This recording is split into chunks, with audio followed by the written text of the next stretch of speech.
Hello everyone, welcome back to the HashiCorp Certified Terraform Associate Cloud Certification Catalyst series. Here we are with the question number 4 of the series. So your application team resources, okay, they want to contribute to the Yak coding practices. So basically the application team wants to contribute to the Yak coding practice. They want you to refactor your code to be reusable, and they want you to create as many modules as possible along with 3 to 4 levels of child modules, meaning module nesting, one module calling another module. And also they want you to create modules as wrappers even for simple resource types. So they want one module for every resource type. What should your response be to the above? Okay. So first option, you should agree and create as many modules as requested based on their inputs. B, you will partially agree and inform them that as per Terraform best practices, module nesting should not be more than 5 levels. C, you should reject their request and tell them that rather module composition should be used rather than nesting. Module nesting should not be used for more than 1 levels, and also modules should not be used as simple wrappers around basic resources. Also, you should reject their request. Now it is D, saying that modules should only be created for exceptional use cases and avoided for normal use cases. E, you should agree and inform them that in case that they need to pass values across modules, they should use Terraform state. So first of all, number one, what you need to know, this is basically testing your knowledge of module composition, modules, and the overall concept of Terraform modules. So number one, you need to know that as per Terraform best practice, there are two things. They want you to avoid module nesting, and they want you to use module composition. So they want you basically to have only one child level of modules. Okay, no more than one level of nesting is as per the recommendation. This is not a strict rule or something that will Terraform will enforce and not let you create child modules. No, it will let you create child modules, but they are saying that you should uh, approach the problem in such a way that you can solve the problem with only a single level of child modules. Okay. Also, secondly, one thing you should know is that modules should never be used as simple wrappers across resources. Rather, your module should be a segregation of your entire infrastructure. For example, in your infrastructure, you might have virtual network, virtual machines, NSG rules, and a lot of things. You should not create one module for every single resource type. You should not create one module for NSG. You should not create one module for just creating a VNet or a VM. So what you should do is basically your modules should be like a way where it is reusable, so that that module can basically act like, for example, you can create one web module which creates, for example, a VNet with a public subnet and then one VM inside that. Or you can create a database module which will, for example, create a VNet in a private subnet and then create a database server there. So your modules should actually have a purpose to exist. They should not just be basic wrappers around resources, because in such a case, you can actually could have just used resources. Okay. So based on the understanding that I just gave you, A is not correct. So you should not agree. Now B is also not correct because as per Terraform practices, module nesting should not be more than one level. Okay. Now coming to D, they are saying you should reject their request, saying that modules should only be created for exceptional use cases and avoided for normal cases. No. You can use modules even for normal use cases. There is nothing like modules can only be used for exceptional use cases, they should be avoided. No. Modules are a very important part of Terraform, and HashiCorp also wants you to use as many modules as you need, but not to create useless modules. Your modules should to serve a distinct purpose, to exist. So you should have one module which can create a virtual network, set the DNS of that virtual network, create subnets, maybe set a gatekeeper NSG rule on the private subnet, and do all of this in the virtual network module. So based on that, anybody who needs to use their module, they know what that module is doing. They will pass the input to the module and get some output, and processing will happen inside the module. Okay, so D is incorrect. E, you should agree and you should inform them that in case they need to pass values across modules, they should use Terraform state. Again, you should not agree. So this is also incorrect. You should not agree. And regarding the section about passing values across modules using Terraform state, I will explain that in a little bit detail in just a while. So C is the correct answer. You should reject their request and you should tell them that rather module composition should be used. So as you can see, C is the correct answer. Module nesting should not be more than one level, and also Module should not be simple wrappers across basic resources. So that I already explained.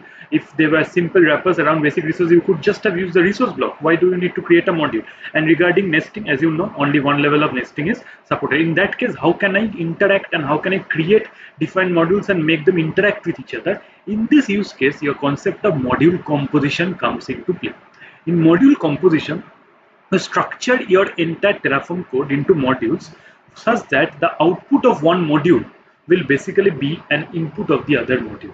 So in this case, the module does not inherit or encode the dependencies for that module in its code. Rather, it exposes them based on the dependency inversion principle. So all the dependencies, for example, to create a virtual machine, you need a subnet ID. So that should come as an input to your virtual machine module, and then your output should be, for example, a virtual machine name, which for example can be an input to a load balancer module, and so on. So your module structure should be relatively flat, only one level of nesting, and outputs of one module should come as inputs to the other module. So this is called module composition. Okay, and coming to the last part, which is E, they are saying you should agree and inform them that in case they need to pass value across module, they should use Terraform state. So normally, to pass values across child modules, you don't need to use Terraform state. You can just simply pass them as inputs and outputs. So the output of one child module will be the input of another child module, and so on. When do you need to use Terraform state to move data or move information across configurations? So for example, so you have two entirely different configurations. I'm not talking about module, I'm talking about the entire configuration, the terraform.config file, along with that, for example, its modules, the root module, everything. So in this case, for example, I have one entire configuration which creates my basic network, like for example a virtual network, subnets, everything.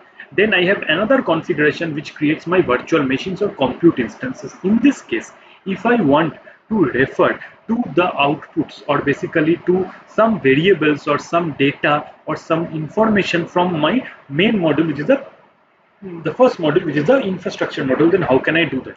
So your infrastructure module can expose its output, right, into the state file. So the output will be stored in the state file. So all the outputs that any other person or any other configuration needs will be exposed as outputs of the root module. Why root module? Because outputs of child modules do not come into your state file.